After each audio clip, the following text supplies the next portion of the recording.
New York State United Teachers, thank you very much for your time tonight. I'm very happy to be here, Liz. So the AFL endorsed Andrew Cuomo today, not a huge surprise, but without your support. Yes, we at our endorsement conference last week, we took a position of no endorsement at this time in the gubernatorial race, and we expressed that voice today on the floor and chose to sit out the voting process. Now, the interesting thing that some people don't know here is this is a weighted vote, and you need 2/3 of the AFL in order to get the endorsement. Had you actively opposed him, he probably would have had difficulty getting that support, but you decided instead to remain neutral. Why? Well, we decided to stay neutral because there are several issues where we just have real disagreement with candidate Cuomo. One is on the property tax cap.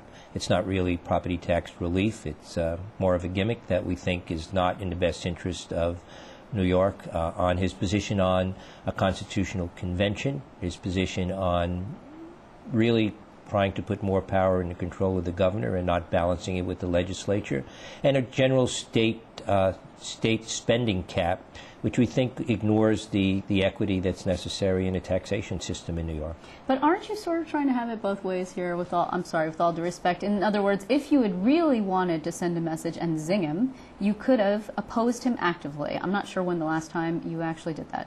This way, you get to say, when and if he becomes governor, well, we didn't actively oppose you, so would you still please talk to us so we could get in the door? Well, I hear you, but we didn't really want to actively oppose Andrew Cuomo. I mean, I acknowledged today on the floor of the convention that Andrew Cuomo has a history of being an activist with respect to support for unions, support for education, support for social justice issues. But when I look at that history and I look at the positions he is currently taking, there's a contradiction. So what we need to do really is to give candidate Cuomo an opportunity to tell us more about helping us understand that contradiction. But more importantly, today for labor was not about NYSET exerting the power of 600,000 members, which you're right, probably would have been able to kill an endorsement. Today was about labor walking out of its convention unified and being able to face the next legislature, the next governor, with one voice. I think we did that for Dennis Hughes today. Well, interestingly here, actually PEF, which is the second largest state workers union, endorsed him, actively endorsed him. CSEA, the largest union who represents state workers, did not. Do you find that interesting, that dichotomy? Because among the many things that labor does not love, or public labor does not love, and we'll get to that in a second, is the wage freeze proposed, and also creation of Tier 6, which is a sixth tier in the pension fund, sort of killing the unborn, if you will. Well, we certainly have strong feelings about a Tier 6. We've just done a Tier 5. We have no interest in entertaining a Tier 6. As far as PEF goes, you know, I respect the fact that in the case of CSEA and PEF, they are not just talking about a governor. They're talking about their employer. So how it impacts their employment situation is really an autonomous union's decision, and we'll leave it at that. I will tell you that CSEA today did the same thing that NYSET did, which was they abstained from the voting, which certainly helped to allow it to get to 2/3 of the voiced vote.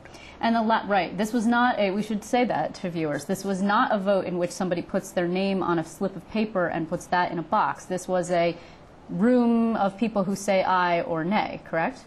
I happen to be the chair of the AFL-CIO's Rules Committee, and the rules state very clearly that 2/3 of the voting delegates present, so of those who cast a vote who spoke, 2/3 of that group did in fact support the endorsement. So were there people in the room who did not?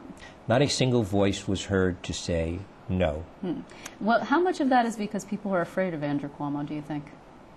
Well, I could speak for our union, and I could tell you that we're not afraid of any candidate. Our goal is to speak the truth, in this case, using the classic phrase, speaking truth to power. And in New York, not just Andrew Cuomo, who has sort of a history of being a powerful political guy, but in New York, the governor's office itself is very powerful vis-a-vis the legislative branch, correct? And Shelley Silver was there, the Assembly Speaker. What was the response like to him in comparison to, now Cuomo wasn't there actually. No, Andrew Cuomo was not there. What was the response particularly for the Speaker? Because he has a lot of friends in labor, especially in your union.